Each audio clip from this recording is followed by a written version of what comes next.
Give me a signal.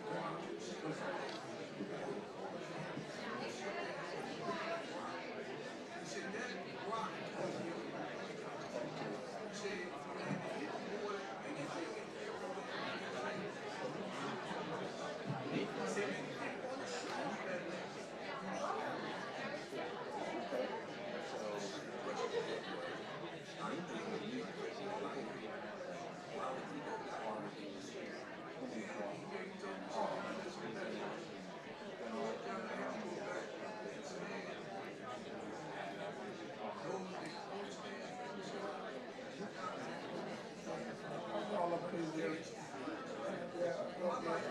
And cities went to they had a slack off of baseball. Yeah, yeah, went there.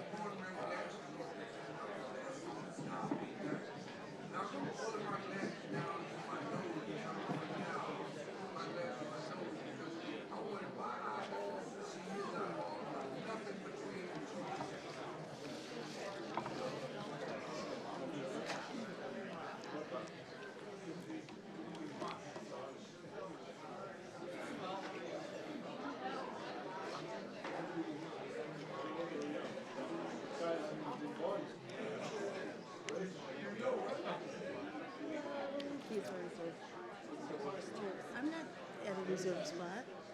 Oh, you can be there. I just need my speaking points here. And That microphone's hot. okay, hello.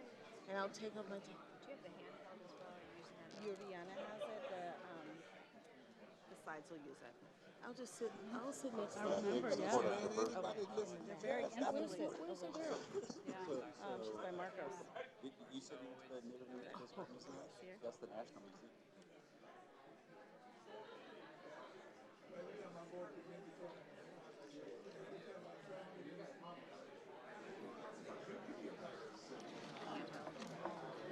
Or did Is Rihanna this- going to use it? Yeah, I think Rihanna's gonna use it. Can we turn this one on? It is on. Okay. Good afternoon, everybody. Let's go ahead and get started. It's really amazing to see so many people come out for this event. I see many residents, I see staff, community stakeholders, students here. Thank you all for coming out. My name is Elena Costia, and I'm the Diversity and Inclusion Administrator for the City of Bellevue. At this time, I'd like to recognize our elected officials who are in attendance today. We've got Deputy Mayor Lynn Robinson.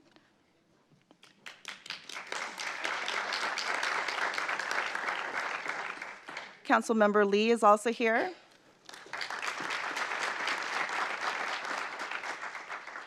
And Councilmember Zahn.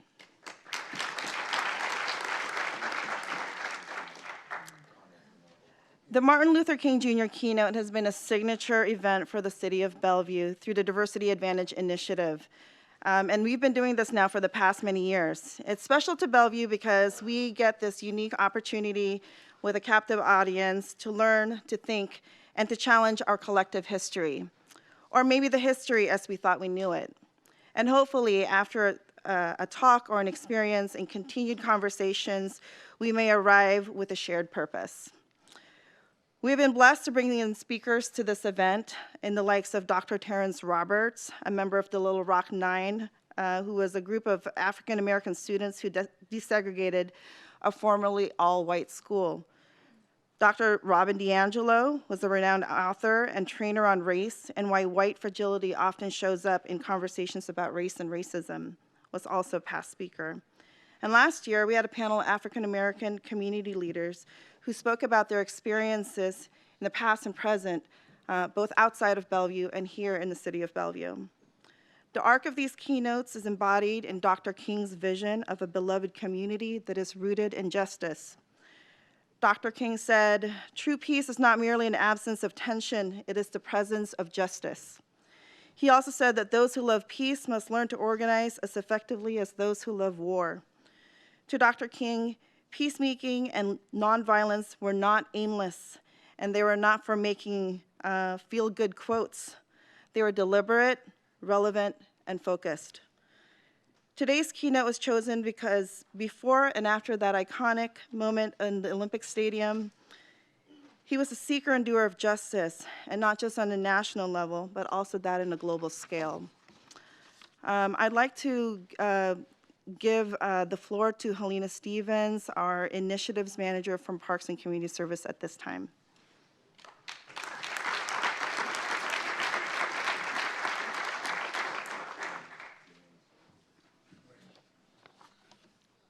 Good afternoon, everyone. Okay, good afternoon, everyone.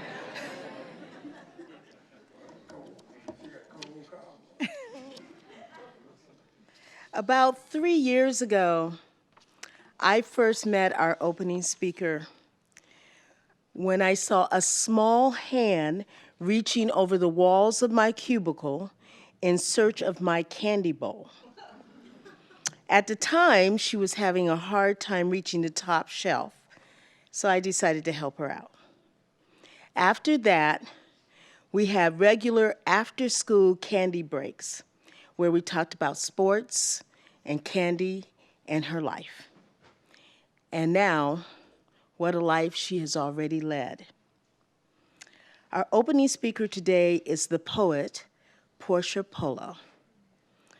Portia is 12 years old and a student at Tillicum Middle School, and she is enrolled in the International Spanish Academy. Portia is Filipina and Dominican and grew up in Santiago, Dominican Republic. Portia and her family moved to the United States in 2013. At 10 years old, she became a published author through a grant-funded program at the Bellevue School District called Writers in Schools. That same year, she had the opportunity to open for Chilean author Isabel Allende at Benamor Hall and to be on C-SPAN. Today, we are honored to hear her latest work, which is inspired by Dr. King, and the graphic book novels March, written by Congressman John Lewis, who she has already happened to have met.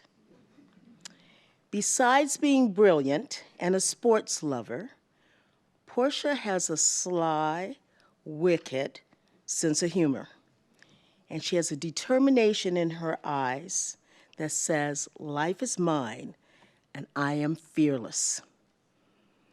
I am blown away by the magnitude of Portia's work, which is why I love hearing her poems. But then I'm biased because I love Portia. When Portia is not writing, publishing, and opening for dignitaries, she's an athlete and is an intense shooting guard on her basketball team, averaging 10 points and 6 steals a game, which makes it only appropriate that she is opening for one of our greatest athletes of all time. Just like our key speaker today, Portia, at 12, understands the power of civil rights. She understands what cruelty of human suffering means and the mandate that we all have to raise our voice for change. Please join me in welcoming a daughter of Bellevue, our own amazing poet, Portia Polo.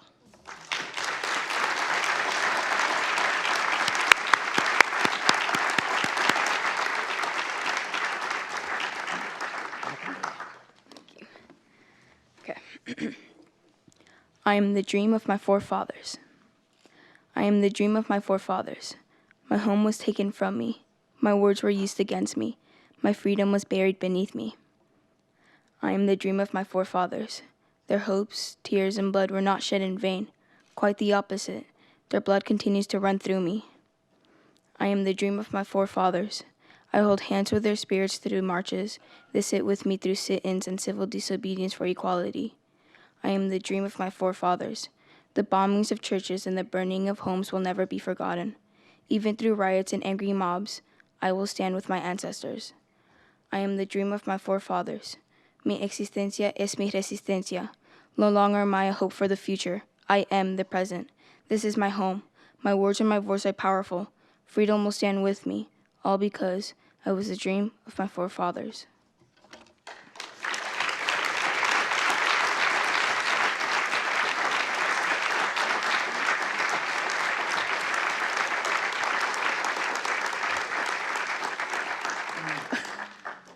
Thank you, Portia, for that moving poem.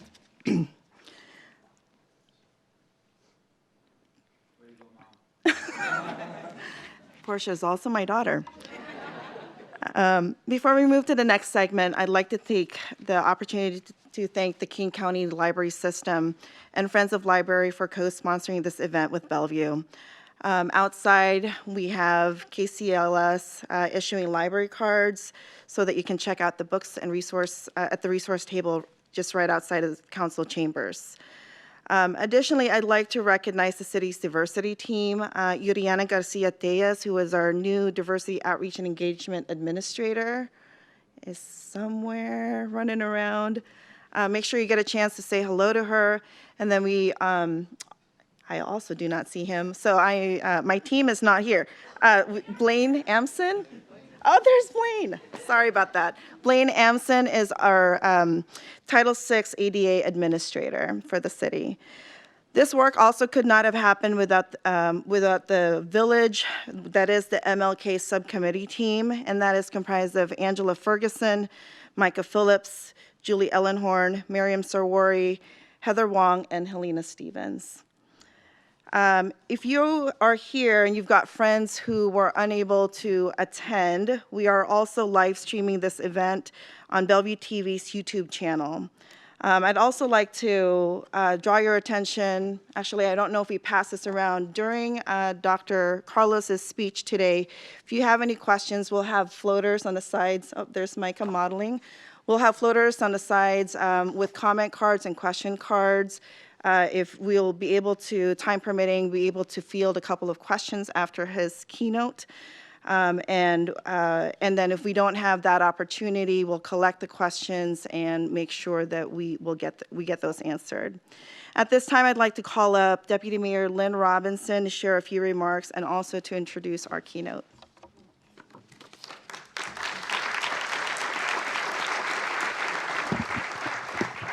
Wow, so nice to see everybody here today. Thank you for coming. I'm a little far from the microphone, so I'm going to take my shoes off and get shorter. I am so grateful for this opportunity to participate in the annual Martin Luther King Jr. celebration here at City Hall. Some of you may be familiar with our City Council vision statement, which we wrote in 2014, where we say, Bellevue welcomes the world. Our diversity is our strength. We embrace the future while respecting our past. In Bellevue, we are committed to the idea of a beloved community based on justice, equal opportunity, embracing differences, and seeking areas of commonality. Dr. King's vision of a beloved community was aspirational, but not impossible. He believed barriers could be overcome with hard work, open minds, and open hearts. And we at the City of Bellevue are committed to serving everyone in our community. Our staff works hard every day to deliver on this vision. Bellevue's diversity and rich culture are some of the reasons this community continues to be ranked one of the top places to live in the entire country. Together, we could work together and celebrate access, equity, inclusion, and opportunity for all. When I was 8 years old, growing up in the Bay Area, I sat on the sofa with my family to watch the 1968 Summer Olympics. I saw 3 athletes on the podium being honored for their amazing performance in the 200 meter. And then, with heads down, 2 of them raised their fists into the air.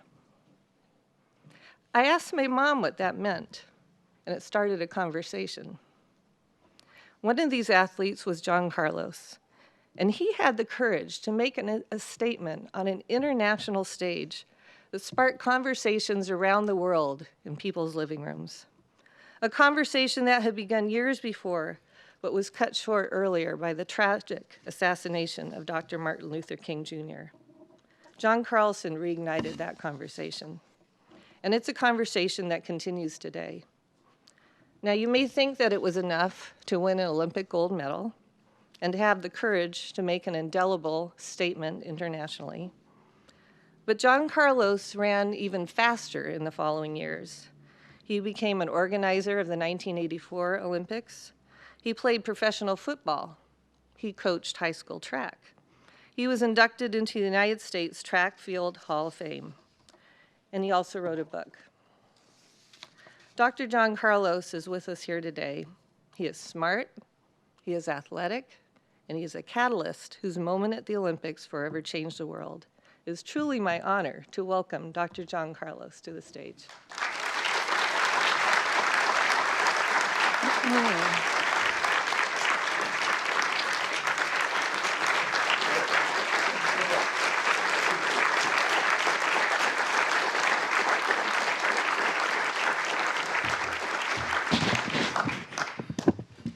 Thank you so much. Let me start by saying it's an honor and a pleasure for me to be back here in Seattle, and most of all to be here in Bellevue. I spoke here at the college, Bellevue, a couple of times, and it's always a pleasure to come back. Now let me give a warning. From this point on, if anyone applauds, if you notice we have security in the building, we will usher you out. I'm not really here for applause. I'm not a dancer, nor am I a singer.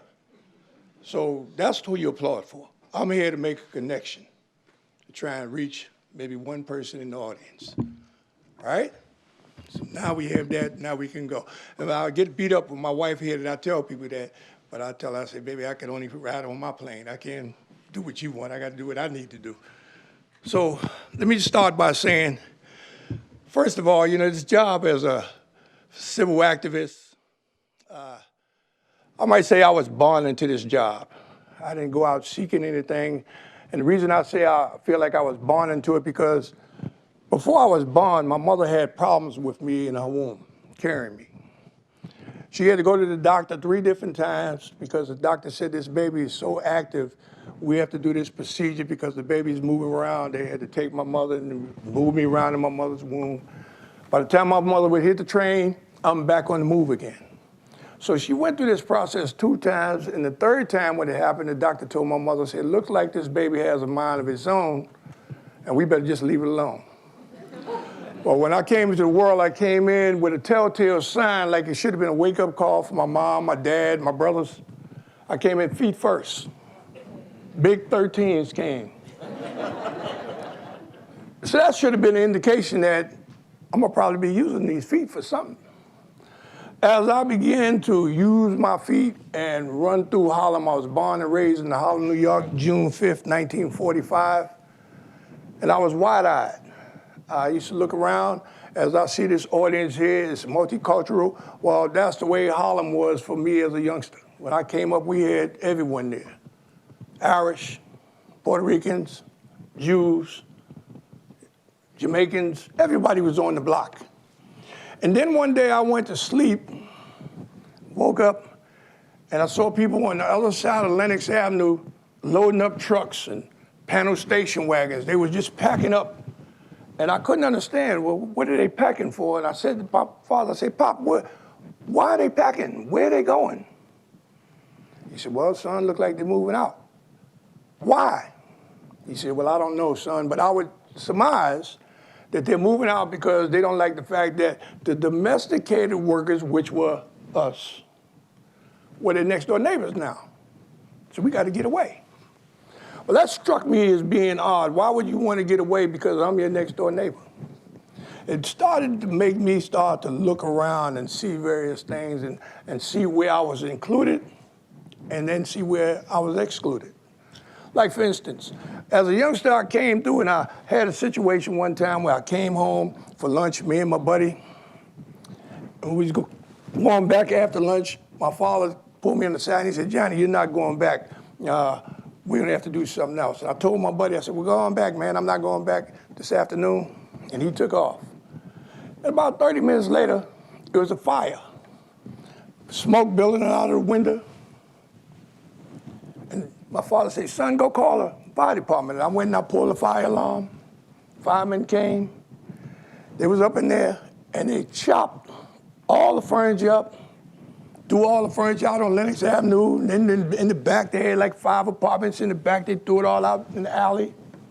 And I'm watching, and I said to my father, I said, Pop, why did they do what they did? Because they chopped everything up and threw it away. So my father looked at me like, son, that's what the firemen do. I said, no, Daddy, come outside. I want to show you something. He said, son, I'm busy. I'm working. I said, no, Daddy, you need to come with me now.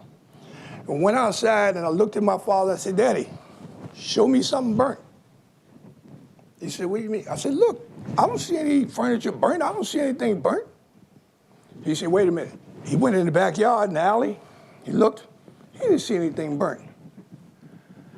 And when he looked at that, I was looking around at the fire department. And guess what was missing? Me. I didn't see any representation of me. And then at my young age, it started making me understand that the fact that we didn't have a black fireman, no one was there to tell them, say, man, this is not burnt up, and this is all these people have. There's no need in chopping it up, throwing it out the window.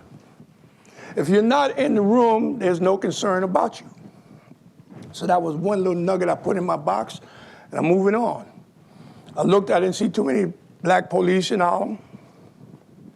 And then I remember as a youngster, I said, well, let me look at what talents God gave me. He didn't make me the ugliest guy in the block.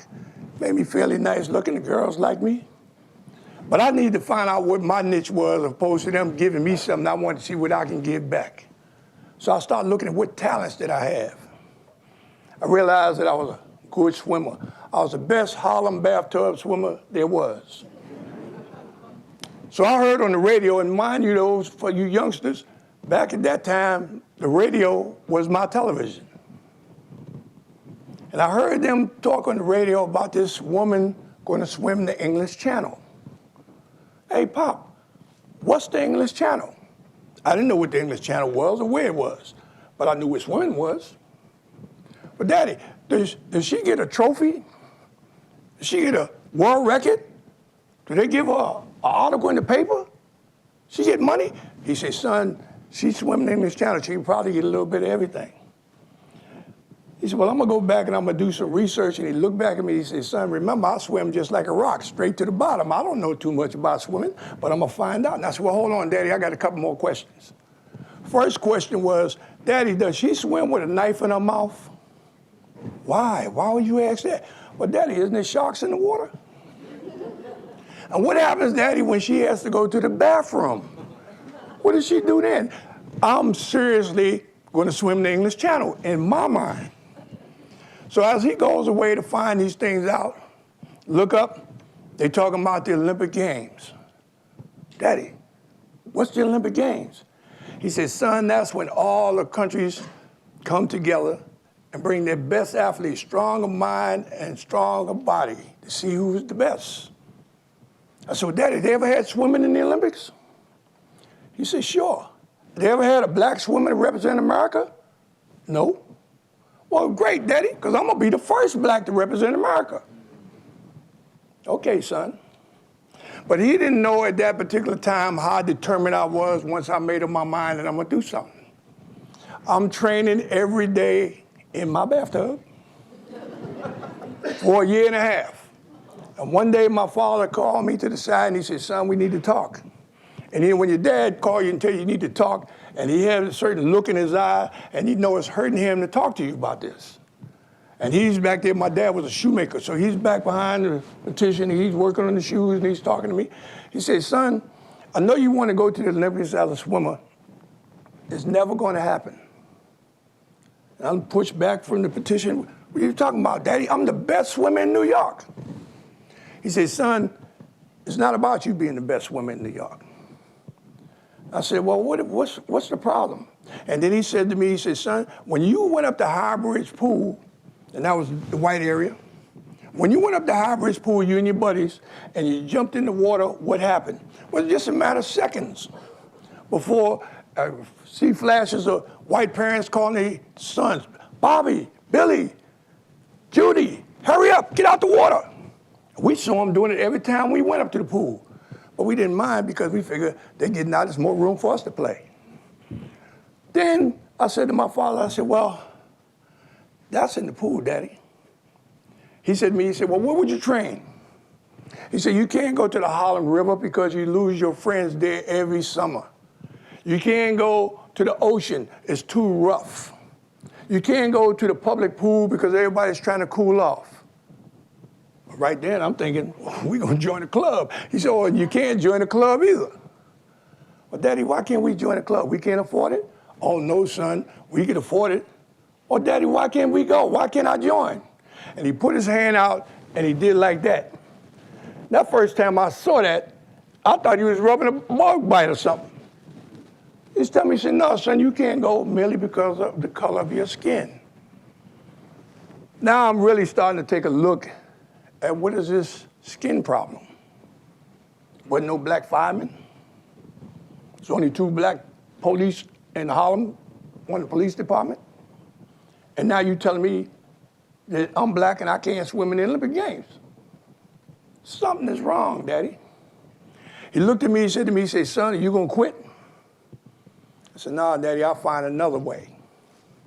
I went and I started boxing. Got to be a good boxer. Golden Gloves champ. Tell me I could turn pro. I had to go tell my mother, say, Mom, the man said I box, I got power in both hands, and they want me to turn pro. And my mother said, boy, I didn't know you was boxing. What you mean you was boxing? You my baby boy, and you ain't gonna never box. I'm saying, Mama, all I want is $1 million. I make $1 million, I can make the money. You will never have to work again. She said, you my baby boy, I'm not gonna let them break your face up with no boxing. Promise me you won't box. You know, as a young kid, you know, when you want to do something so bad and your parent put clamps on it, you got Adam's apple sticking out so far you about to bust, you can't breathe. But I had to suck it up because my mom didn't want me to do it. And then I had a little fishbowl TV. And I turned it on one day, and just so happened God showed me this guy with a funny looking outfit on, a funny looking hat with a feather sticking out. It looked like he was wearing my mother's stockings. So I checked this guy out because he was different. And he found out that his name was Robin Hood. And when I checked Robin Hood out, it kind of took me back into a spiritual thing. I'm not religious, but I'm very spiritual. And his methodology was to teach me on this TV that it's 2 laws of the land. There's man's law, and there's God's law. Well, I always interpreted God's law was the first law. But for some reason in this movie on TV, they kind of took God's law and kicked it up under the bus. So I watched Robin Hood very seriously, and I realized that this man had a forest called Nottingham Forest. He wasn't concerned about the king of Nottingham. He wasn't concerned about the sheriff of Nottingham. What he was concerned about was the people who was being pillaged. Something like God walking through the marketplace, kicking over all the baskets and say, shame on you for pillaging the people. So when I saw Robin Hood take the people and tell the sheriff of Nottingham, you and your merry men will definitely have to pay a tariff to come through this fog. I said, wow, that's big. He ain't concerned about the fact that the king is after him and want to put him down. He's more concerned about the little guy. He became my hero immediately. And then in the same mix, all of this, they had a thing in Harlem at that time called King Kong. King Kong was like a modern day PCP. The only difference is it was a bootleg liquor, and most people that drank it, they hallucinate and think they can fly, and they would fly off the roof every weekend till they deaf. And then one day, just like when the white folks, the next day I woke up and they decided to move, I woke up another day and King Kong was gone, disappeared. But in the place of King Kong came something was so drastic, it's still here today, a thing called heron, or mud, or dirt. And then I began to look at them, and I began to look at black families.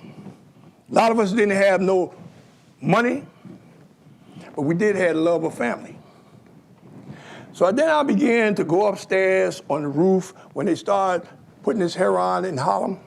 And I looked at guys up there bending their spoon and cooking this stuff and shooting it up in their arms.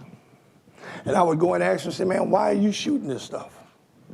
Don't you see what happened to so-and-so? Why are you doing this? And I asked him so long until I annoyed him. And one guy says to me, he said, John, he said, you keep asking me that, Johnny. He said, do you really want to know? I said, man, that's why I keep asking. Yes, I want to know. And he said to me something that stayed with me all these years. He said, Johnny, do you have a girlfriend? I said, yeah, I got a couple girlfriends. He said, well, will you have one that you like the best? I said, yeah.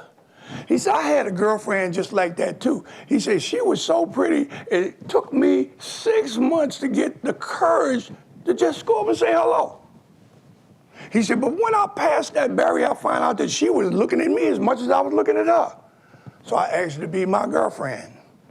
He said, and then time went on and I got courage enough to ask her to marry me.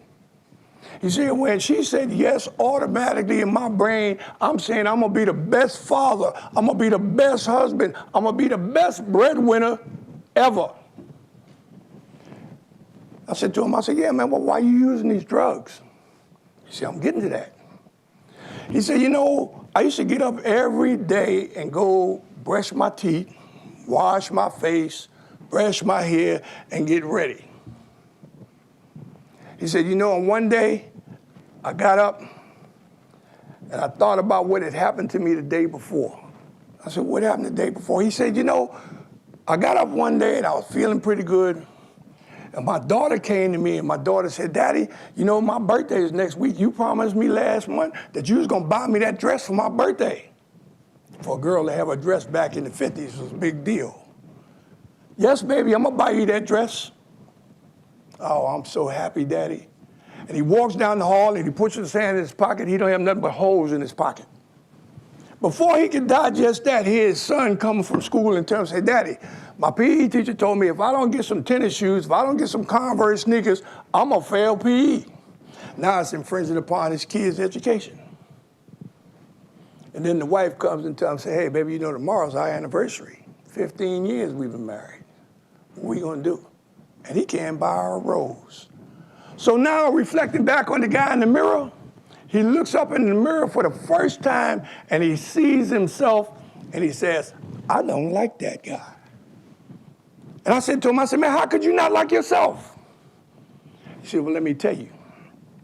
He said, you know, it's kind of hard to live with yourself when you're being held back from being a father to your kids. When they tell you they need something, you go in your pocket and you can't present what they need. He says it's rough when your wife tell you we've been married for 15 years and our anniversary is coming up and you can't give her a rose for her anniversary. He says it's rough when your kid come home and every kid on the block got some Converse sneakers but your kid. He says it's rough when you get up and you go out and you try and find a job and you can't find a job. And then when you do find something that's so demeaning that you wouldn't accept that job. And then when you go back and try and make your wife understand, it's difficult for her to understand because they're making her the breadwinner. They're giving her the pants to wear in the family. He said, so man, all I had was that little package that they gave Dinah Ross and Lady Sings the Blues. Thinking that I could take this because I can escape, if only for a minute. But a lot of them didn't realize that they escaped, man, for 70 years, 80 years. They've been missing in action from the time they took that drug. And then you sit back and you say, well, if a daddy's not home, what happens in the family? And I'm just telling you these things to lead you up to why I am who I am and why I went to Mexico City. Now, some good Christian guy came up and he said, you know something? We have to pay penance for everything we did from slavery on up to the day. I said, well, how are we going to pay penance? Well, man, those unfortunate people that we took advantage of, we have to give them a system that's going to help them. What system is that? Well, let's give them a system called welfare. You got 2 kids, you don't have no job, come on down to the state and apply for welfare. Well, fortunately for me, I didn't have to get involved in welfare because my father was a shoemaker, had his own business. My mother was an immigrant from Cuba. She came in, she went to school, she got her degree to be a doctor, not a doctor, but a nurse. So I'm secure. But my buddies, when I would go to their house, no daddy in the house, no food in the cabinets, no clothes in the closet. And one day I'm there and I hear somebody knock on the door. A woman opened the door and I see my boy's mother say, well, good morning, Miss So-and-so. Miss So-and-so didn't even have the courtesy to acknowledge her. She just brushed on by her. And I'm standing and I'm watching this and I seen the woman come in and the first thing she did was go to the closet. She's looking in the closet. I'm saying to myself, what is she looking in the people's closet for? Then she goes and she looks up under the bed. What's she looking under the bed for? Then she leaves there and she goes to the ashtray and she looks in the ashtray. And then I asked my man, I said, man, what is this woman doing walking out? Why she do that? He said, man, she looking to see if she see my father's pants. Because when they gave you this welfare, the first rule of welfare was no male figure can be in the house. That kind of reminded me of slavery when they put them on the auction block. They took the family and they said, here, rip the mother's clothes off. This is what she has to offer. They sent her to the north. They sent the father to the south, the brother to the west, and the daughter to the east. Never to hook up again. I'm looking at all of this and I'm saying, man, something is seriously broke. So now I convert back to Robin Hood again about him paying a tariff. So I knew freight trains came in my neighborhood. And my father, all-American, First World War veteran, good daddy, stern daddy. Don't believe in breaking the law.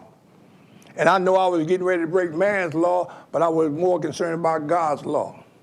So I got my two buddies and I went down, we started hitting freight trains. And they had frozen food, they just started coming with frozen food and they had clothes and so forth. So I would take the clothes and I would give it to the people in the community and the bill that they had to pay me with was, don't tell my father. But one day, two detectives, Mr. Lester and Mr. Bryant, God bless them, the only two black cops in the Harlem. They went to my father and they said, Earl, there's been some break-ins at the freight yards. You need to tell Johnny. And my father stopped him. He said, well, that's your job. I was over where they built the new Yankee Stadium, right across the street from the old Yankee Stadium, and they blocked the whole park off with police cars, and they came in, they found me and my boys, and told my boys to sit up against the fence, and they told me, he said, you come on with me, and they walked me across on the turn, walked me across the track, and we stand here on the infield. Now, Mr. Lester was about 5'11". Mr. Brown was about 6'6" or 6'7". Big red bone, hands like that. And he says to me, Mr. Brown says to Mr. Lester, he said, go on, Mr. Lester, tell him. So Mr. Lester looks at me and he says to me, he said, now, son, there's been some break-ins in the freight train, in the freight yards. We think we know who's doing it. We can't do anything to him until we catch him. And then, being close to my size, he took his nose and he messed his nose up against my nose and said, and we gonna catch him. In other words, you better slow your roll. Before I could digest that, Mr. Bryan says, go on, tell him the other thing. I'm listening. He said, yeah, and you have a talent. What talent do I have? I knew I was a good swimmer. I knew I was a good boxer. Could play basketball. He said, no, you're a runner. I said to him, I said, man, everybody's a runner. He said, no, you're a runner. When he said run the second time, I kind of, like that, Mr. Bryan smacked me, bam, upside my head. His fingers landed on this side of my face. Don't you ever disrespect Mr. Lester. I'm not disrespecting Mr. Lester. Everybody was a runner. But when I said everybody was a runner, I'm thinking about my mother because my mother had a job at Bellevue Hospital as a nurse at night. And my mother used to get up between 10:30 and 11 o'clock to go to work every night. And one night she came back home about 20 minutes later with her legs bleeding, scars all over her leg, stockings torn up. So quite naturally, my father and my brothers and everybody was upset. What happened?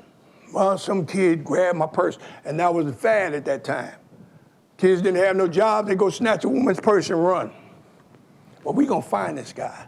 My mother said, nah, everything is good. All I need is a little Mercure cone, I'll be all right. My father said, no, we going to get your purse back. And my mother said, no, I don't need you to get my purse back. I got my purse. And my father looked at my mother and said, "Va, how you get your purse?" She said, "I ran him down and got my purse." So when Mr. Lester was telling me this, I'm telling him and saying, "Man, everybody runs." I'm thinking more about my mother. And that's how my track career got started. Now, when God put 2 and 2 in my brain to show me that, hey, man, you're gifted. You have ability athletically far beyond most individuals. Now, to have a gift is one thing, but to know what to do with the gift is an altogether different game. I had this gift, but why do I have it and what am I going to do with it? I didn't like track and field. A buddy of mine came to me and told me, he said, "Man, we need somebody for the relay." And he came, he had a cast on his arm. I said, "What's the matter?" He said, "Man, somebody's hurt." I said, "I can see." I said, "But you could run with the cast on." He said, "You darn right I can run," and I'm running. But Victor got a broken leg, he in the cast. Would you come and join the track team? Well, I ran on the track team. I thought it was just something to do. I didn't particularly like track and field. But the first time I got a pair of sweats and I'm getting ready to go to the major track meet, my first major track meet, I took the sweatpants that I had and I turned it on the backside. And I got a magic marker. And I wrote on one cheek a big J. On the other cheek, I wrote a big C. And my man said, "Man, why you put JC on your pants like that?" I said, "Well, I want them to get used to seeing my butt. So they see JC, JC, JC, JC, you know, to get them ready." So now I done started having competition with these guys. But I wasn't concerned about my competitors as much as I was concerned about those that was in the stands. Because I look in people's eyes and I can tell when they're hurting about something. And there was a lot of people that used to come to them track meets that was hurting. They hurting because they don't have the money to pay their bill. And they're hurting because their kid is sick and they can't pay the doctor's bill. And they're hurting for various reasons based on oppression. They'll come to a track meet or they go to the movies or they go to a concert or whatever just to try and forget about the depression that they have. So now I'm going to be that catalyst to help them forget their depression. Because now with the gift God gave me, and it's a white guy that showed me years ago when I was a kid, he used to come to the Savoy Ballroom. It took a number of years before I found out who he was. This guy's name was Fred Astaire. He used to come and flip a silver dollar to me every time he would come to Savoy because we would beat on them little timbales, singing my Bonnie Lies over the ocean, opening up the cab to help the white folks out, make that money. But he would always give a silver dollar. One day he said to me, he said, "Yeah, you know why I give that silver dollar to you guys?" I said, "No." He said, "I give it to you because you give a good show for the money." That's something that stuck with me all my life. So when I started running track, my idea was to give a good show. It ain't about picking them up and putting them down. It's about the annex leading up and through it. So then I started giving people a good show for their money. But I never forgot about the dope. I never forgot about the lack of food or clothes in the individual's house. I never forgot about the fact that myself, as well as so many other students, they wasn't going to school, they was going through school. So now I have all this on my back. So now I'm starting to think, I got to do what I got to do. I start hitting the freight trains. I start giving the clothes away. I start giving the food away. The police come to me and they send me into this track thing. I started winning. I went to Trinidad. I didn't know what Trinidad was. I had a great time in Trinidad. It was the first country I ever went to. It was all black. So, shit, I must have died and went to heaven. And then they told me, said, "No, man, this year you're not going to Trinidad. You're going to Europe." I don't want to go to Europe. Send me back to the dad. "No, you're going to Europe." But funny thing happened when I went to Europe, because when I was going to school, I told you I was one of those kids that went through school. I didn't go to school. And I used to have this teacher, God bless her, Miss Seneca, used to have this pointer. She would say, "John, come up here." And she'd give me the pointer, "Show me Asia. Show me Africa. Show me England." I just stand there. She go sit down. Next day, front and center, "Johnny, come up here." I come up there. She give me the pointer again. Well, one day she called me up there and I said to her, "Miss Seneca, why you keep calling me here to embarrass me?" Because, you know, when the teacher call you up and you don't know anything, you remember the kids used to be giggling and laughing about you and pointing at you. I used to tell them, I'll see you later. But one day, when they made me go to Europe, and I just happened to go to Rome, and I'm looking at Rome, and I'm reflecting back in my mind about the Mona Lisa. When the Mona Lisa came to New York, they sent it in a crate big as this room. So I thought the Mona Lisa was an enormous picture. Now here I am in Rome, and I'm standing maybe 10 feet from the Mona Lisa, leaning up against the wall, looking at it. I said, my God, the picture ain't nowhere near. It made me understand how valuable it was to put it in a crate like that. But instantaneously, that floated away from my mind, and what floated in my mind was this. All of those kids used to laugh at me because I didn't know anything about geography. My thought was, how many of them gonna ever get a chance to see the Mona Lisa in person, much more 10 feet away from it?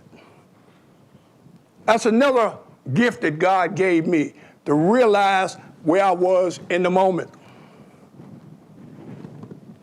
So now I like Europe. Let me run through Europe. But I never, ever forgot what happened when I came home. Every time I came home, I saw the same thing. Nothing changed. I didn't see people getting jobs. I didn't see people having medical coverage. I didn't see kids going to school to get education. There's a lot of things that were so complex that turned me off as an individual, and I didn't wait for clergy. I didn't wait for big business. I didn't wait for the president. I didn't wait for my brothers or my sister to do anything. I got up and I did it. And as I got it, I began to get two names that would call me all the time. One side of the road would call me a troublemaker. The other side of the road would call me crazy. Either way, I accepted both of them, because you had to be crazy to do certain things. And when I say crazy, meaning that everybody's swimming downstream and you swimming upstream. And they're telling you you're going the wrong way. And all I could do is tell them, say, we got to get to the finish line, we'll see who went wrong. Now here's the kick. When you get to a point in life where you feel that I've risen enough where I make a difference, it's your opportunity to step up to the plate and say, man, I want to be the voice for the voiceless. That's what Dr. King was. That's what Marcus Garvey was. That's what little Rosa Parks was. When you sit back and think about, they call me a troublemaker. You know, you hear the word troublemaker so much until you say, let me look at this word. Let me look at it every angle. And after you look at it for so long, you begin to see images. And the first image I saw was a little skinny guy with a sheet wrapped around his body, wire-rimmed glasses, bald head. And when all the dust settled, I looked down and I saw his name, and it said Gandhi, troublemaker. Then I thought, whoa, this guy looks familiar too. And they was coming over the Selma Bridge. When the dust settled, it said Martin Luther King Jr., troublemaker. Little Rosa Parks, you think Miss Parks didn't have a concern about what they might do to her if she went to jail for moving herself to the front of the bus and not giving up that seat? She said, I have to go and barrel my way through that. I have no fear. But when the dust settled, they had her name on the ground inscribed, Rosa Parks, troublemaker. But then when you look down a little farther and you find Christianity, and you say, God, man, I see this dude's name and I heard about him so long, and it said, Jesus Christ, troublemaker. So after a while, it begins to make you feel like, wow, I'm in damn good company to be called a troublemaker. And that taught me to realize that you can't have fear for what's right. All you can do is step up and seize the moment. People tell me, say, well, weren't you concerned about dying? I said, man, we all gonna die. You gonna die. Are you concerned about dying? I said, but the difference with me and you is this. When you die, the book is closed. They never mention you again. They'll think about you outside, your mom or your wife, or maybe your kids, but everybody else, they don't know about you, they ain't think about you. I said, but when I die, they're gonna think about me for eons. Why? Because I chose to do something between my day that I was born into this world and the day I died. And everybody in here, that's what you should concern yourself with. It ain't about the day that you came in, oh, cute little Johnny, he's such a pretty little baby.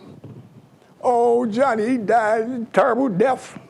Ain't about either one of those days. What's important is what did you do between those days?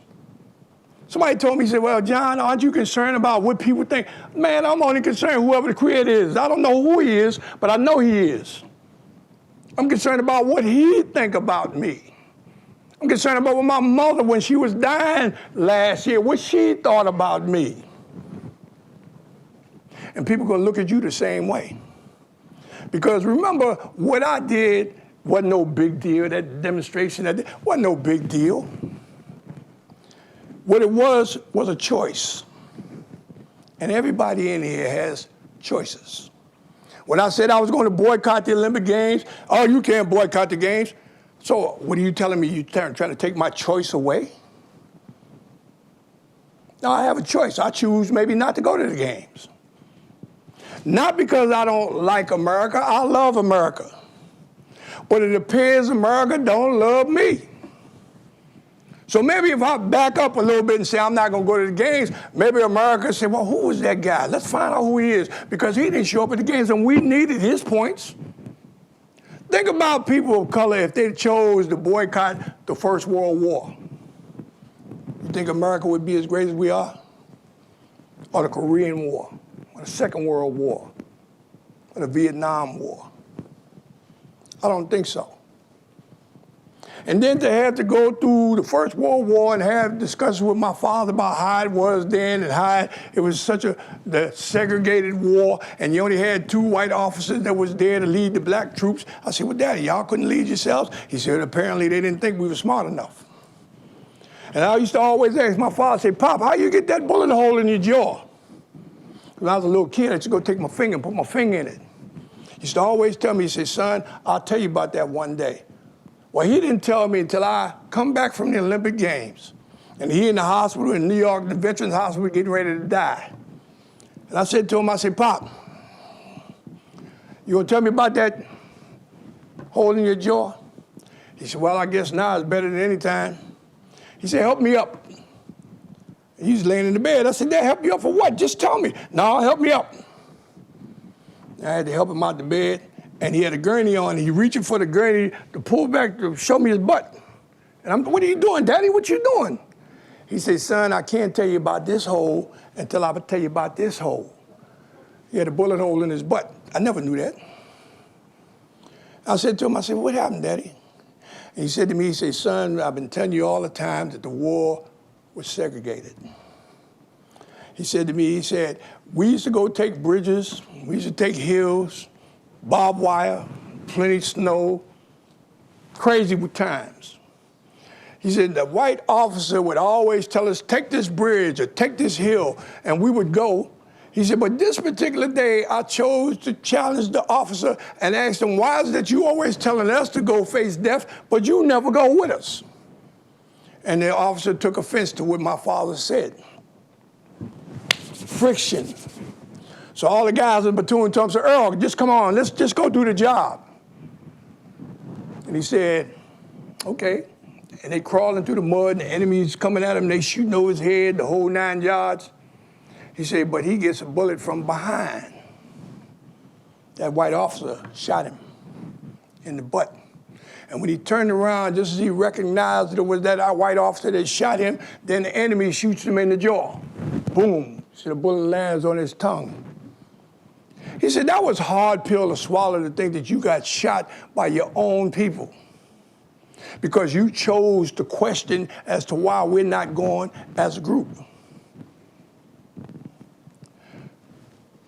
People gonna always have disagreements when you want to stand up for what's right.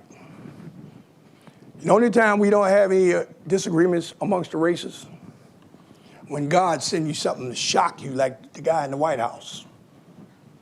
And see, I look at him like a hurricane or fire or flood.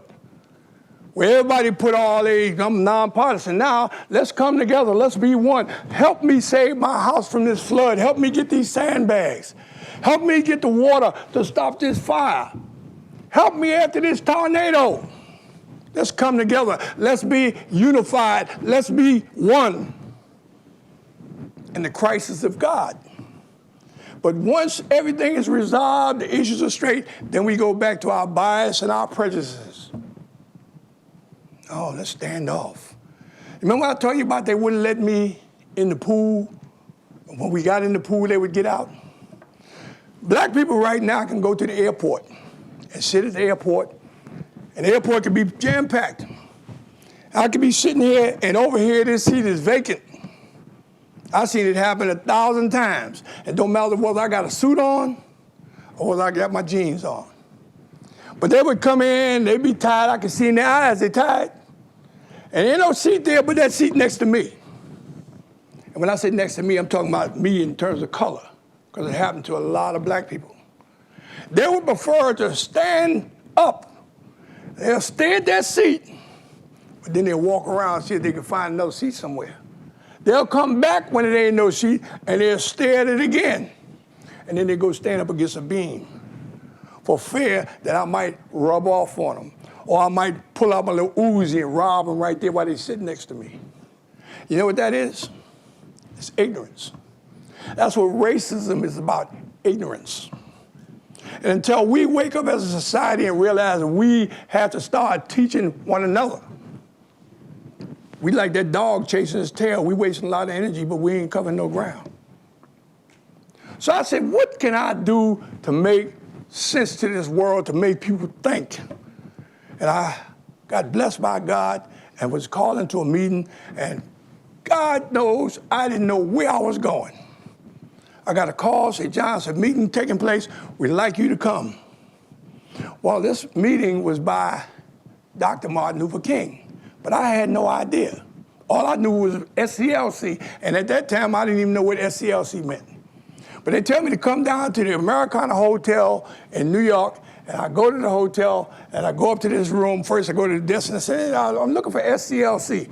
Oh, go to suite so-and-so. I go up there, knock on the door, and a little guy comes to the door, and he looks so familiar to me, and I just knew I know this guy, but it can't be the one that I know.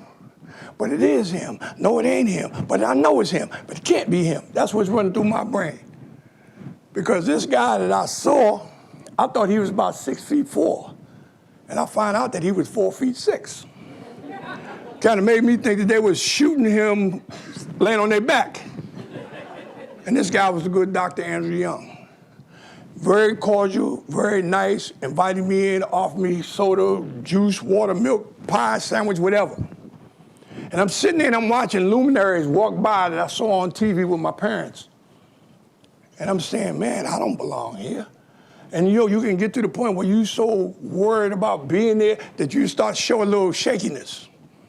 20 minutes later, 25 minutes later, a side door opened up and Dr. King walked out. Man, I was about to turn to petrified wood. Why? Because that was my mother's hero. My mother think that God sent Martin Luther King here as his first lieutenant to this earth. And here, her baby boy is in the room with him. All I'm thinking, Mom, you need to be a bug on my lapel or a rock in my pocket. You need to be there. And my mother said to me, she said, son, I was there. I'm thinking, huh? I was there through you. But Dr. King said some things to me. First of all, the gist of the meeting was that he was going to come out and support the Olympic boycott. He expressed why he wanted to support the boycott. He expressed the fact that we was going to make a statement that would be so resounding and it wouldn't affect anyone on the physical side. No one's going to die. No one's going to get maimed. I asked him, I said to him, Dr. King, you ever play any sports? He said, I can't shoot pool. Kind of thought for a second, is pool a sport? You know? I even asked that question today. But he said, no, I can't even shoot pool. I said, well, Dr. King, why would you get involved in the Olympic boycott? He said to me, he said, John, that's a very good question. He said, just imagine you being in an enormous lake. He said, you take the oars and you row your way out to the center of the lake.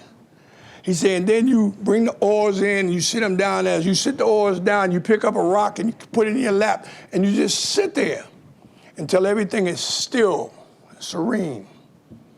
He said, then you take that rock and you throw it overboard. What happens? I said, it creates vibrations. He said, absolutely, it creates waves. He said, that rock is that Olympic boycott. He said, when it hit the water, everything that was in that lake knows something's amiss. Everything on the shores of that lake knows something's amiss. He said, you got the world attention, and you didn't have to maim, kill, and injure anyone. I said, wow, that's powerful. I took that nugget and put it in, but whoa, this is God's gift. And I actually forgot that I had another question. He had to remind me, you had another question, John. I said, oh, Doc, you just blew me away with that. And he says to me, he said, what's your second question? I said, Dr. King, you made a statement that they sent you a letter, and they said in this letter that they had a bullet with your name on it. And I used to wear horn-rimmed glasses just like these, black, and they were shades, and they didn't dilate, they just stayed shades. And when I asked him that question, I remember taking these glasses and bringing it down on my nose because I didn't want anything between his eyeballs and my eyeballs. I'm looking at his eyes, and you can pretty much demise what I'm looking at his eyes for. What you think I was looking for? You. Huh? Who? MLK's answer to your question. No, I said, what do you think I was looking for from him? I was looking for fear. If a man tells you that they sent a letter and told you that you have a bullet with your name on it and you won't have to wait long for it, you're supposed to be, oh my God, fear. But when I looked in his eyes, all I saw was unadulterated love for humanity. And when you sit back today in modern day and you sit back and you say that is the forgotten word in society. We think about love, we think about making babies. But we don't really think about the true essence of love. That's gone to the wayside. How are we doing with time? 5 minutes, okay. She's got me trained. So I said to him, I said, Dr. King, if they threaten your life, why would you go back to Memphis? And he told me, he said to me, he said, John, he said, listen. He said, oh, they got multicultural people work for the sanitation department in Memphis. He said, but those people have no voice. No one steps up, no one speaks up for them. See, I have to go there and speak for those that can't speak for themselves. And when he said that, it's almost like my life went full circle because I was doing that since I was knee-high to a grasshopper, but I never had a title with nothing I put on it. He said, I have to go there and help those that can't help themselves. I have to stand for those that can stand for themselves but won't stand for themselves. I have to stand for those that can stand for themselves. I have to stand for them. I said, that's deep. You think Dr. King didn't want to live to see his kids grow? Yeah, he wanted to live. But the mission that he came here for was far greater than him waiting around to see his kids grow. You think I wanted to put my kids through the agony and the tyranny that they had to go through after I put my fist to the sky? I didn't put the finger up. I put the fist up. And you know the essence of the fist? If you look at a fist, before there's a fist, there's 5 fingers. All of them could be every ethnic group. And one of them say, you know, if I can move a pebble from this side of the road to the other side of the road, we can make a significant difference for the better in society. And one of them jumped down out of the 5, and he tries to move that pebble, and he's there half the day trying to move it, and he done wore himself out, I ain't moved nothing. And another one jumped down and tell him, say, man, I saw what you did wrong. You didn't put your hips into it. You got to put your hips into it. He spends the other half of the day, and he couldn't move nothing. But the great thing is, while the 2 of them was trying to do it, all 5 of them realized that if we come together, then we become a very powerful force. That was the essence of the fist. Unification, unity. To be one on a mission to make something better. That's your call. That's your mission. You don't have to go to the Olympic Games to stand up for what's right.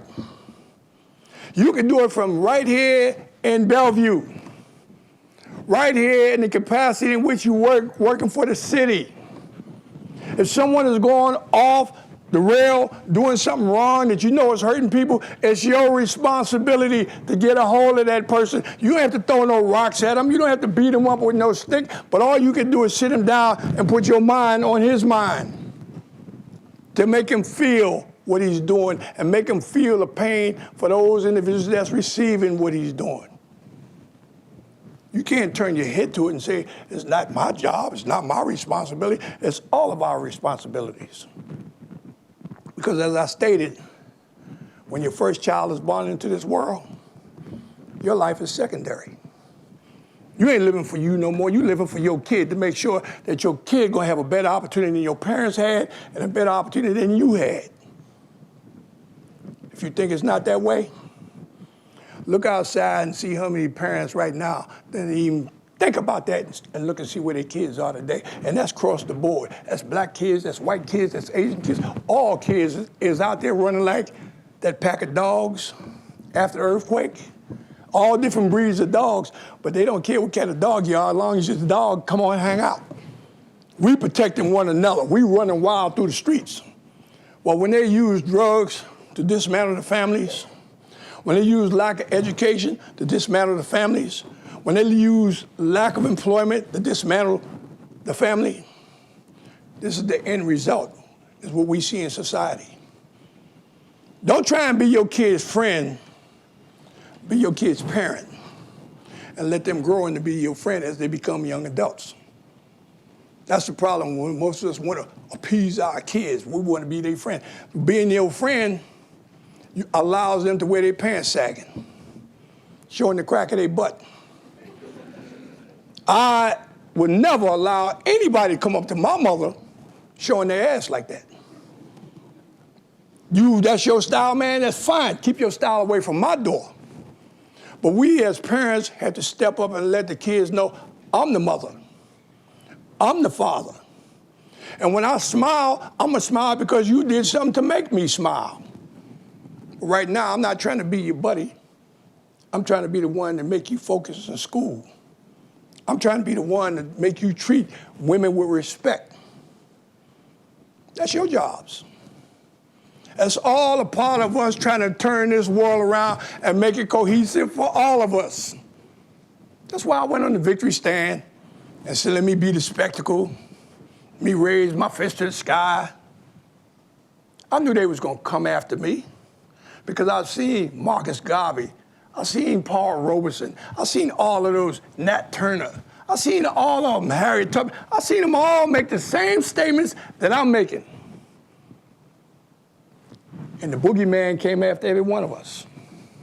But it didn't deter us. And the difference is more people are starting to get more clear-minded about what the issues are and have to realize at one point before God called them, I have to stand up for something before I leave here. Why? Because I want to be remembered. So I'm going to leave you with that, guys, for you to ponder for yourself as to which side of history you're going to be on. You know, I made my side. Long after I'm dead and gone, they be talking about, well, we thought for 50 years that he wasn't worth 2 cents. But for the next 50, we realized that he was far more powerful than we could ever imagine. I don't have no monopoly on that. I don't have no exclusive right to me being a part of history. History is for everyone. And everyone is making history. Just you won't be determined as to which side of history you're going to be on until it's said and done. God bless you guys, and thank you for giving me the opportunity. We will be answering some questions in here as well. Get the police over here. Get the police.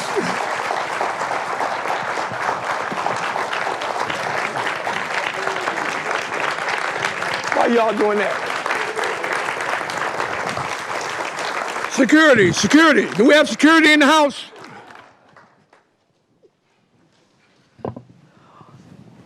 Wow. We'd like to take this opportunity. We have folks on the sides who will be picking up comment and question cards. If you have any, please raise that up. And then we'll have microphones too. About the milk, man.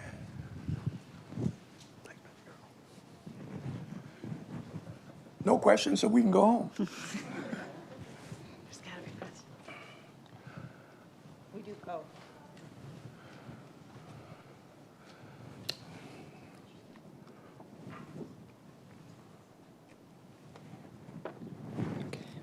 Hello, hello. We have one question so far.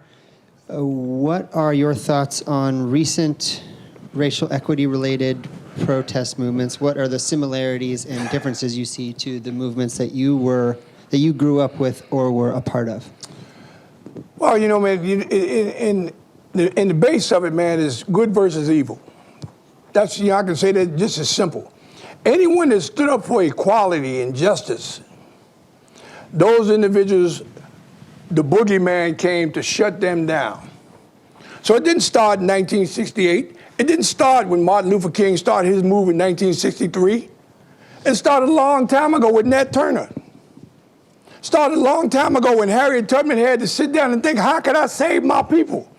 And then she had to realize to herself, man, it's not that I'm trying to save my people. If I could wake them up and make them realize I could have saved thousands more. It's about what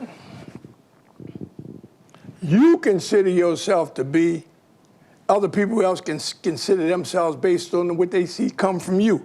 And I've not made that demonstration, people on the other side of the globe would never know how to deal with the tyranny they had to deal with all these years. So I became a symbol, a beacon for them. I'm not worried about the fact that the so-called guy on the other side of the chessboard is upset because I put a good move on him, because I reflect back in my mind and remember when he put some moves on me, made me bend over.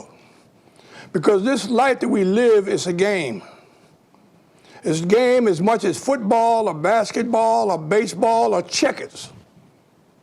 The object of the game is to win on both sides of the equation.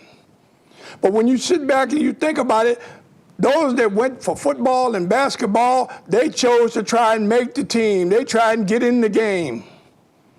But everybody's born into the game. But remember what I said. The essence of the game stands true on both sides of the aisle. The essence is to win.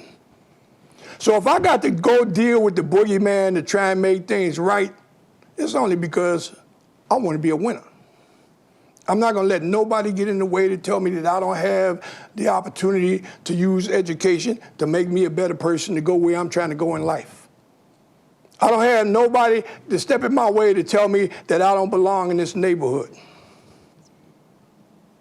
If I see somebody come in the neighborhood where I live right now and I cut my grass every week and they ain't cutting their grass, it's my responsibility not to go over there and cuss them out or knock him out or talk about it, but it's my responsibility to go over there and knock on his door. Hey, buddy, we got to have some dialogue. Now, what's the problem, man? You don't have a lawnmower, you don't have a job, or you just don't give a shit. Let me understand. Oh, man, you know, I want to cut my grass. I feel bad that I can't get my grass cut. Everybody's grass look around so nice. Well, man, all you do is come knock on my door. You can use my lawnmower. But the name of the game, man, is to jump in the fold and understand that, hey, man, we respect our property as much as we respect yours. But when you don't cut your grass for whatever reason, you're showing disrespect to the community. I had to go put no hate signs up. I didn't have to go try and burn his house down. All I had to do was go put some dialogue in his head and make him feel comfortable enough to say, thanks, John, for letting me use your lawnmower. It might be something that he could do to help my kid down the road.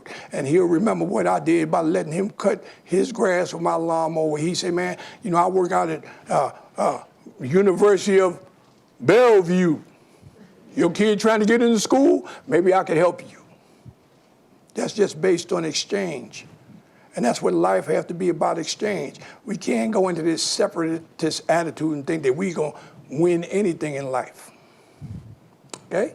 All right, we have actually another question. So can you talk more about racism being ignorance? Got to talk more about racism being ignorance. All right, let me just start by saying this.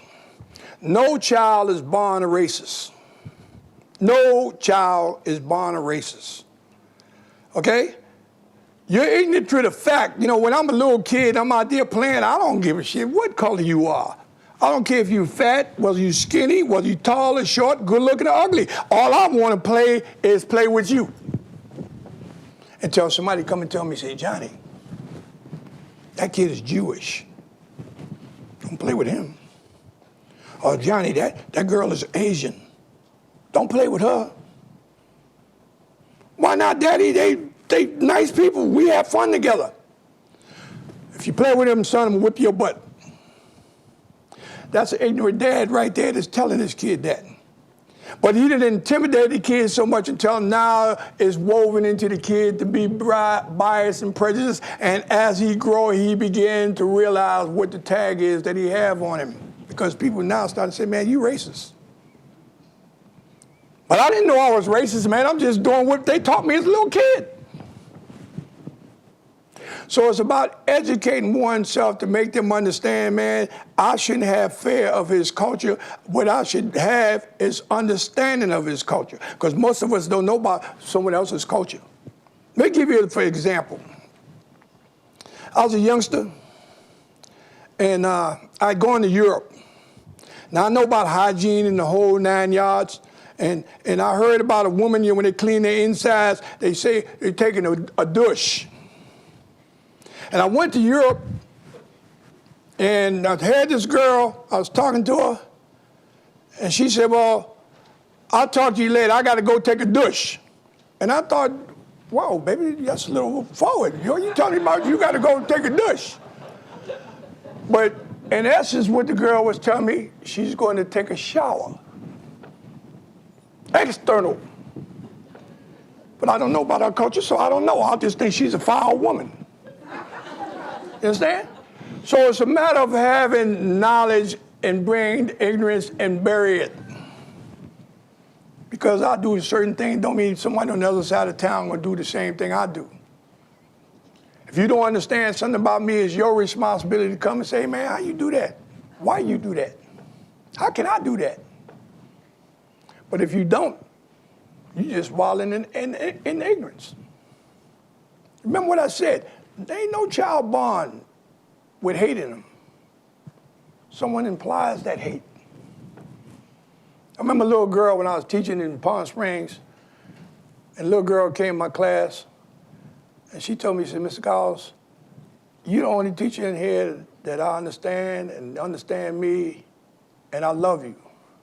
I said, well, what's happening, baby girl? And I could see she's wounded. And one day she came in at lunchtime, she said, Mr. Collins, could I have lunch with you? I said, sure, come on, sit down and talk. And we started talking, and she started opening up and telling me about her family, her father in particular, about how racist her father was, and the things that he said about black people and the things he said about Hispanic people.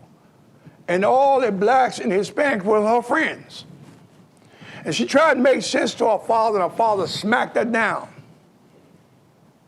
And I said to her, I said, well, do you think when your father smacked you down that he disrespected you or had hate and animosity in his heart towards you as he did towards the people he was trying to defend? She said, I never thought about that, Mr. Collins, but I was shocked when he smacked me. And I said to her, I said, listen, I said, all you can do is be concerned about the square that God gave you to live in. I said, you young, you see what they are doing, and you disagree with what they're doing, so that should give you strong diligence to say, I'm going to be the opposite of what they are. Just like a guy say, man, my father was an abuser. He used to abuse my mother. And the first thing you come to your mind and say, if I don't deal with this now, in terms of saying, I have to build up in my mind and my heart and my soul that I will never, ever do to my woman what I see my father do to my mother. And if you don't deal with it now, you're going to grow to be just like your father. So it's a matter of you saying, let me take care of the issues at hand where I am. As I told a little girl, say, all you can do is stay in your box until you get 18. Then you have a choice to stay there and accept that, or to move. You 18. I said, but at the same time, if you love your parents, you never give up on them. You try and educate them because obviously their brains is nowhere near the size of your brain. They're missing something. And right now, as you being a youngster, they look at you as a youngster and they're not going to listen to anything you say, but they're going to pop you upside your head when they think you're saying something against what they stand for. But you never give up on them. I say a lot of times you can show it through example. You don't even have to make a word. Just do what you do and let them see. And then eventually what's going to happen, they're going to start turning inward and start to question themselves. You know what tear is? You know when someone starts to cry? You know, someone, Ms. Robinson, she said to me, she said, boy, you know, I learned so much about you and I admire you so much and you're about to bring tears to my eyes. And I started telling her, oh, don't cry. Then I said, well, you know, good tears is always good. When you got happy tears, it's always worth crying. But crying is a release. It's a release. When you go home and you say, man, I don't like what's happening in my household, and I go to my room and I'm crying, I'm trying to have a release. I'm trying to let this frustration out because I can't control what my mother and father is doing outside that door. But I have to get away and let it out of me so I can figure out how I'm going to deal with them to bring them together and make them have tolerance amongst one another. There's so much going on, so much confusion going on, and we are afraid to deal with it. 1968, I said, man, I'm not kicking the can down the road. I'm not sweeping shit up under the carpet. I'm going to deal with it here, and I'm going to deal with it now. You think I went to the Olympic Games for medals?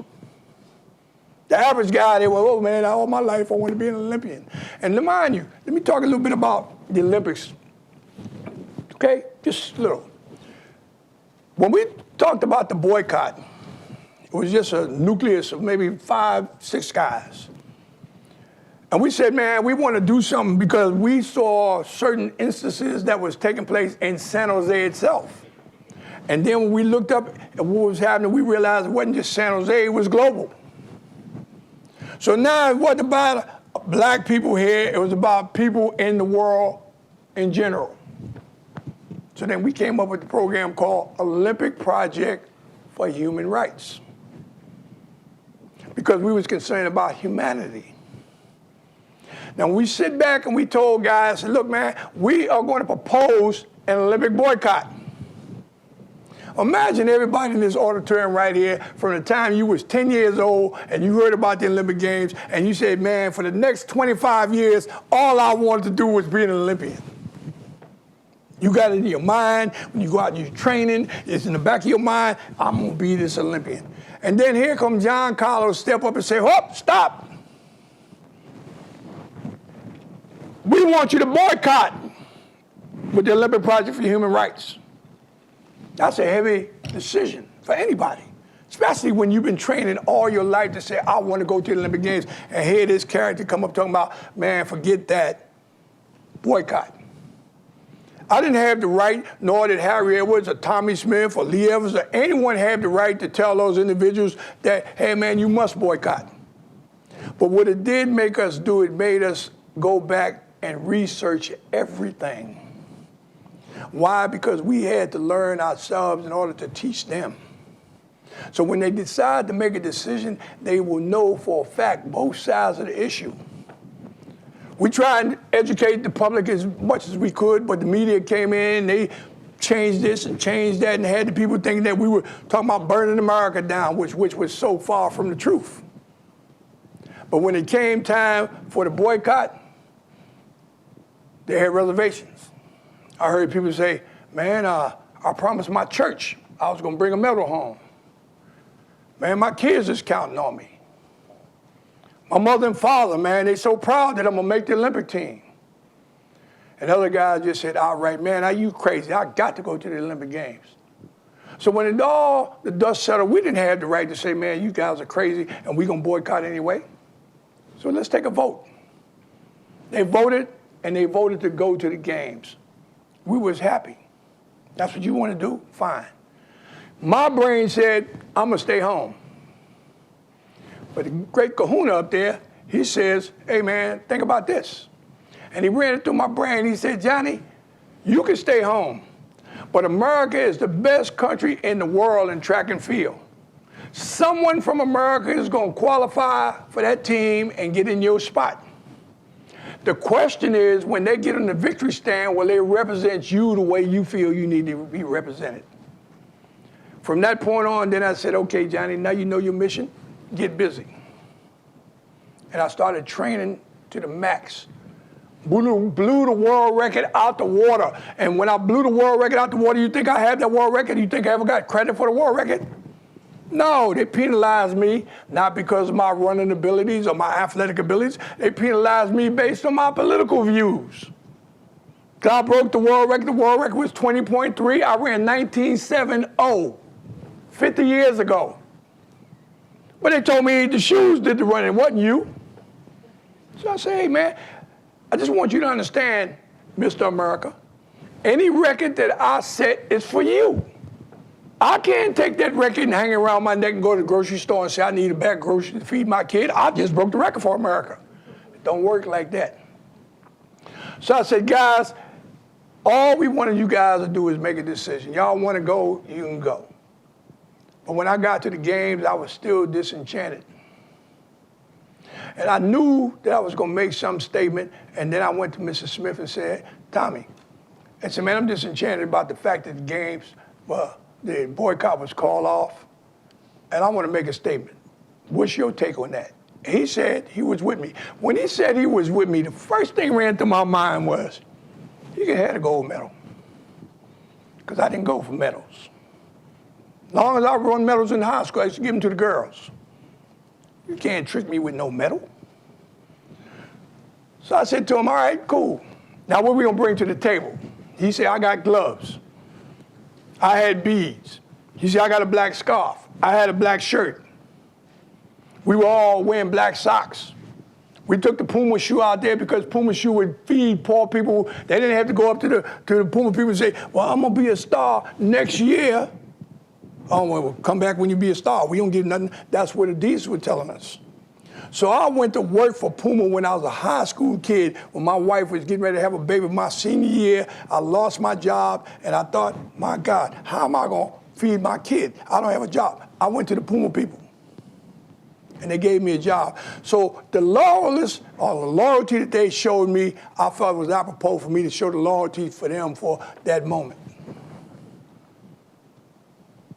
So now, 50 years later, those individuals that had that decision to make when they was at the crossroads as to whether we should go to the games or whether we should boycott the games, I would say right now, in 50 years' time, they have come to me, and I'd say the numbers or the percentage is 99.9999% of those individuals that was in those games come back to me and told me, say, hey, man, if I had to do it today, I would be in your pocket. I would stand with you. But some of them right now, because things have turned around, where I was the villain, now I'm the hero. So where people was running and say, if someone broke out a camera, say, Carlos, let me take a picture of you with 10 people standing around me, they'll break to get away from me. I won't be in the picture. But today, if somebody take out a picture, camera want to take a picture, may almost knock me down because they want to get in the picture with me.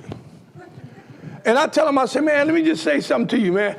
I can't change history. As much as I love you, I can never say that you was there in 1968 because you wasn't there. I'm happy that you learned. I'm happy that you've grown. But I can't change the course of history because you was late waking up. When it's time to make a decision in your life, guys, you can't make it 50 years away. You got to make it now. Research it.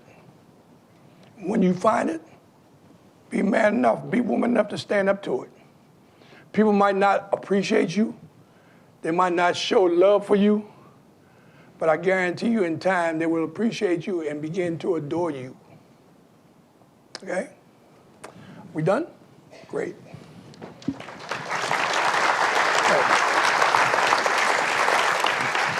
You like to applaud. I see you like to applaud. That's all. All right, baby. Thank you so much for those words and for the additional minutes. This is just such an honor for the city of Bellevue to be able to host Dr. Carlos. I would like to call up Jason Lewis. He is one of our own from the Bellevue Fire Department to give us the closing statements.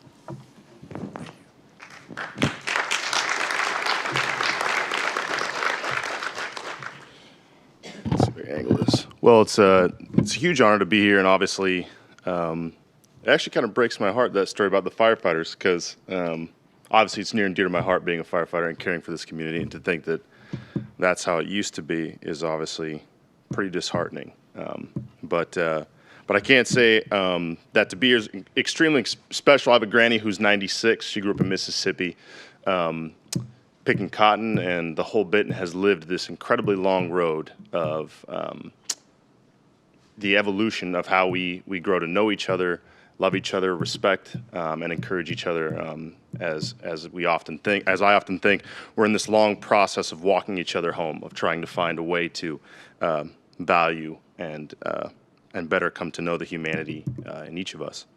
And two things that really stuck out that I just hope we walk away with is, I think there's a certain cadence to the way you speak, sir, that has a very, like, I looked at this, I watched this, I saw this, just this sense of wakefulness.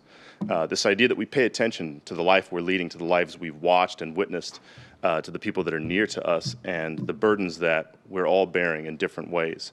Some of us, as you said, had friends with troubles at home, some of us troubles economically, some of us with addictions, or facing, disabilities or lack of resources.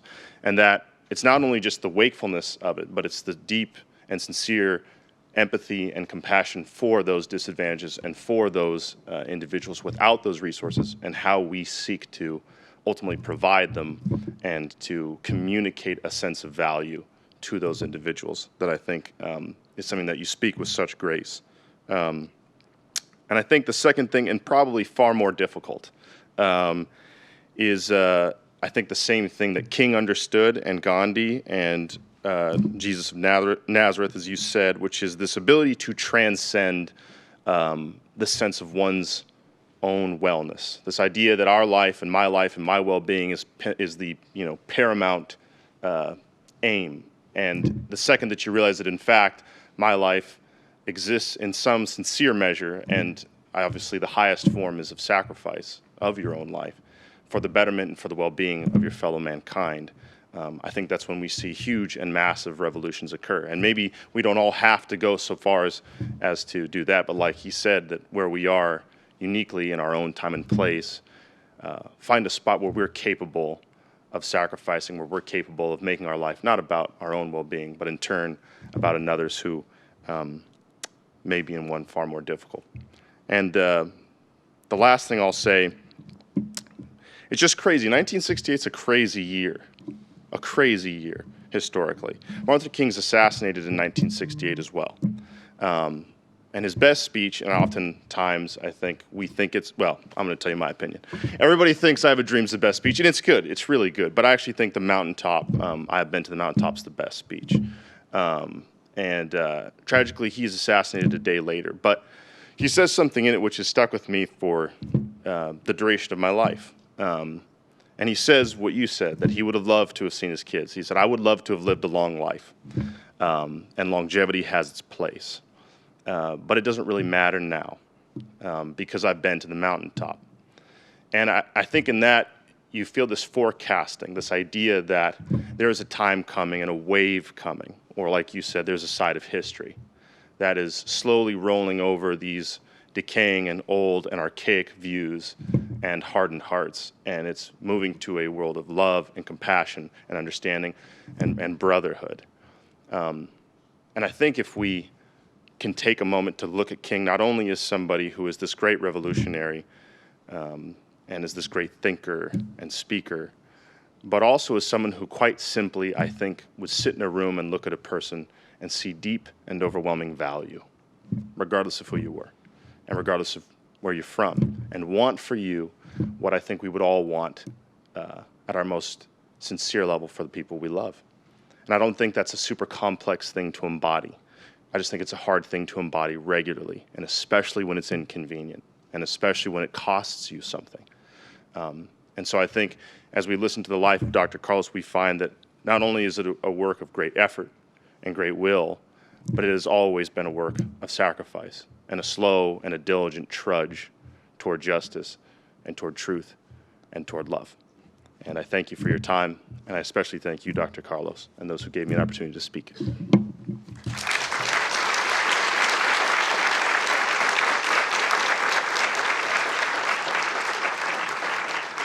That concludes our event for this afternoon. Thank you all for being here.